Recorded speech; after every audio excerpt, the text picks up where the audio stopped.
pink colour ఏది ఈ colour మందారా ఈ కలర్ అవి పెట్టిన ఓ మీ వెనకాల మీ వెనకాల పెట్టిన ఇది అదే అప్పుమైనా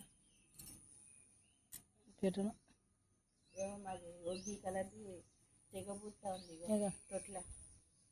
అవే కదా అవి కూడా పైకి పోయింది కట్ చేసుకొని కిందికి వేయచ్చు కదా అవే ఇది కూడా బతికింది ఏం కలర్ ఏమో మొరగలు వచ్చింది ఇది ఇంకా ఏం కలర్ ఉన్నాయి మీకు మీకు ఇదే కదా ఒక క్రీమ్ ఒక రెడ్ అంతే కదా ఈరోజు పోతావా అనుకున్నగారు ఆ లైన్లో మీ దోస్తు లేదా ఎవడు ఉందా తెంపుకొని రాదు పోయే మళ్ళీ పడుతుంది ఈరోజు ఆగేది కాదు ఇది వర్షం కదా మరి పొద్దున పెడితే ఆమె చెప్తా